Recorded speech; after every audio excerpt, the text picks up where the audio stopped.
As a nurse practitioner, do you ever have those days where you're so exhausted at the end of the day? You think to yourself, how do I find balance in my life if my work takes up so much of me? It takes so much from me. Do you ever hate how your life feels so reactive? Maybe you started the day off right. Maybe you woke up early, you went for a good walk, or you got in a small exercise routine, and then you ate a real breakfast, not some like granola bar on your rush in the drive to work, but like a real breakfast. So you set yourself up right in the morning with the right energy, the right fuel. You feel good about yourself. But then you get to clinic and your first patient yells at you, and then your second patient is late. And so now there's a domino effect on the rest of your patient schedule. And you apologize to every patient for running an hour behind. And in fact, you were supposed to that day leave clinic on time so that you could take your kid to soccer practice. And now you might be running late. If you struggle finding balance in your work as a nurse practitioner, then you are in the right place. Today, I'm going to share with you the new way to find balance in your work and life as a nurse practitioner. For those of you who are new here, hi, my name is Nicole. I am a rheumatology nurse practitioner, and I help other nurse practitioners find happiness in healthcare and meaningfully connect with their patients in 60 seconds or less. I had a physician colleague remark to me recently that he saw several pediatric patients. He had to call several parents that day, report them to CPS. And on his way out the door, he said one word: dead. He felt so dead, figuratively speaking. He felt so dead after seeing so many patients. And I get it. It's not a fun feeling to feel like you're out of control, that you have no control over how your day will go, and that you feel very reactive based on your work and how your day goes, that you have no idea how you'll feel at the end of the day because you're just so reactive to how your days run. And, it can also feel kind of unfair. Like, I studied so hard. I sacrificed my time, my personal life, my finances. I sacrificed so much to get to where I am today that I shouldn't have to suffer, but I'm still suffering. Why is this happening? This is not fair. And feeling out of control, it makes us feel that we're not safe, right? Our nervous system doesn't feel safe. Like, for example, what makes you scared? If you're walking alone at night in the dark and you hear a rustle in the bushes, or was that footsteps behind me? It makes you scared, right? Because you don't know what's going to happen. It's unpredictable. When I was a teenager, my dad would give me pepper spray to keep on my keychain because he wants me to stay safe. My 5-year-old, last year, Halloween, he saw for the first time someone wear the white mask from the movie Scream. So the white face with a very elongated face shape. And he freaked out. I mean, the person came with this mask on to our front door for, trick-or-treating for candy. And he just screamed, "Close the door, close the door, close the door," like his life depended on it. He was so scared. And so it is human nature to want to feel in control, to want to have predictability in our lives. And we feel scared, we feel unsafe if we don't feel in control of our lives. And I get it. I also do want to feel that comfort in predictability and feel safe. But if I can coach you, and you don't have to take this advice, that's totally fine. But if you feel like your life and your work is very reactive and it's hard to find balance in your life as a nurse practitioner, then this advice might be right for you. Control is not about keeping everything calm around you, but it's about keeping calm when everything feels out of control. So I want to tell you a story. This happened a couple weeks ago. I woke up early for work. I started the day off right, doing everything right. I woke up early. I wrote in my journal. I ate a full breakfast. I left my house early to get to work. Like, I did everything right. And I pull into the freeway, and it is a parking lot. Like, it's 6:45 in the morning, but it's like pitch black, but there's like all these red tail lights just shining at me. The cars are just like barely moving. It was raining that day as well. So there was tons of car accidents. I think at least 5 accidents. In fact, there was a car accident right in front of me in my lane. The car in front of me rear ended into the car in front of them. And thank goodness I kept a distance because I was freaking out like, oh my gosh, there was an accident right. I just witnessed it. And so I was so frazzled. I was so worried about getting to an accident to work. And I did get to work safely, thank goodness, but I was late. I was late to work. And I normally go into work early for breakfast. So I work in a clinic, but it's attached to the hospital. And as a medical provider, I get free breakfast. I get free food there. It's a perk. And, it's kinda nice to not have to cook breakfast in the morning for myself or, like, hit Starbucks or something on the way to work, like, it's a nice perk, so I'm gonna use it. So, I usually go to work early, like 20 minutes early to go to the hospital to get some breakfast, to eat some food, and then I walk back to the clinic, and then I'm seeing patients in the morning. Well, this morning, I'm telling you about, I was completely late. I didn't have time to go to the hospital and get food. So I just went straight into my first patient visit when I got there. I pulled into the parking lot. And so I ended up inadvertently fasting from dinner time the night prior, like prior on 7 p.m., to about 1 p.m. that day for lunch. About 18 hours. And to my surprise, I wasn't dying of starvation. I wasn't hangry. I wasn't dying of hunger. I was actually I was a little hungry, but it was very tolerable. I could still function. I could still think. I still had energy to see patients. So I was really proud and I was actually kind of shocked with myself. And a little side note, did you know that intermittent fasting is actually a very healthy lifestyle? In fact, expert cardiologists recommend fasting 16 to 18 hours a day and eating only 2 meals within 6 to 8 hours a day. And this can have so many positive effects on your health.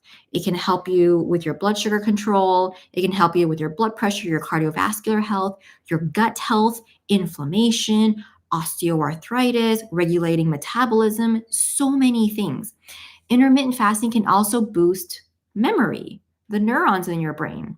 In fact, fasting or prolonged periods of not eating provokes a process called autophagy. And if you remember this from training, and if you don't, it's okay. I had to look this up because I had to refresh my memory. Autophagy is where your body breaks down and recycles the damaged or toxic proteins from the cells in the body.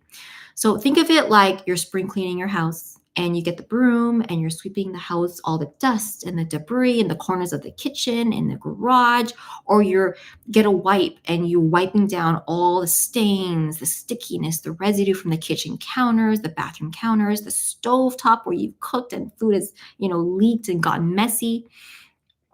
This improves your health, cleaning your house, because it reduces allergies, it improves the indoor quality of your air, and it reduces stress. Like, don't you just feel happier if you just clean the house, you kind of stand there, look around, everything looks better. You can smell fresh lemon or whatever cleaning agent you're using. Like, you just kind of feel really satisfied and really happy. The same thing happens to your body when you fast. Autophagy can reduce insulin resistance and improve your blood sugar. So if you're diabetic, you should be fasting. It can also contribute to longevity of your life. So it helps protect your brain cells and your memory from damage caused by neurodegenerative disease like dementia. And so, believe it or not, human beings are actually built to fast intermittently. And the stress and the pressure that I encountered from that morning of being late to work, missing out on my breakfast, that pressure, my body compensated with an equal force. Each opposing force in your life expands and stretches your comfort zone. I want to talk to you about this principle about opposing forces because I think it'll really drive home this. Newton's third law of motion states that for every action, there is an equal and opposite reaction. In the 1990s at the University of Arizona, there was a study at Biosphere 2. So Biosphere 2 is this enclosed indoor terrarium facility at the University of Arizona. It's absolutely amazing if you look it up online. It's over 3 acres of this giant terrarium. It's the largest enclosed ecosystem ever created. It's basically a mini Earth on Earth. It's really, really cool. And so the researchers were trying to create a sustainable ecosystem. And like, how cool would that be to create a sustainable ecosystem that we could rebuild trees that were damaged or pollution has killed? Or if we're moving to like Mars in like the far future, we could build an ecosystem there enclosed because the air is not breathable on Mars. So I thought this was really fascinating. The researchers, however, found a very critical flaw in their research. Trees that grew in an enclosed facility, they grew very quickly, but they were weak and they would collapse on themselves before they even grew to full maturity. And these trees, they never reached their full potential height, how tall they could really go. And the researchers were stumped. These trees were growing in a perfect environment with perfect fertilizer or soil, adequate sunlight, water, oxygen. They should be able to grow strong and tall, theoretically. But scientists discovered that without the stress of wind, storms, the trees did not produce what's called reaction wood, a stronger and denser wood that provides internal strength and stabilizes the trunk and the roots. So, if you've ever seen a tree grow on a cliff, so I'm going to use my marker and kind of show you here. So, if you've ever seen a tree grow on a cliff, so here's a cliff, and we've got a tree growing vertically off a cliff. I'm not an artist. I admit, I'm a nurse practitioner. I'm not an artist, but you kind of understand what I'm trying to get at. So if you ever see a tree growing off a cliff, the tree grows vertically up towards the sky. They're not growing perpendicular to the cliff, to the angle of the cliff, 90 degrees. So physics-wise, how does this happen? The tree should be slanted. The tree should be leaning over. It's from reaction wood, or more specifically, compression and tension wood. So if you cut a tree in half, for example, if you cut a trunk in half, you would see a bunch of rings in the tree.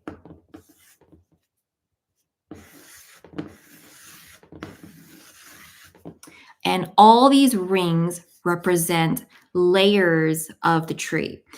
Basically, the tree rings represent the layer of wood added each year to the tree's life. And so researchers can actually use these rings to estimate a tree's age.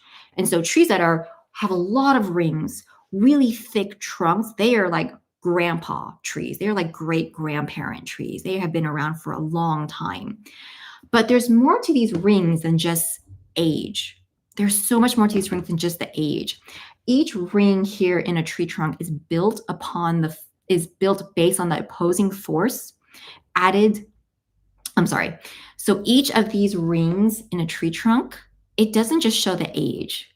Each ring built is based on the opposing force it was subject to during its life.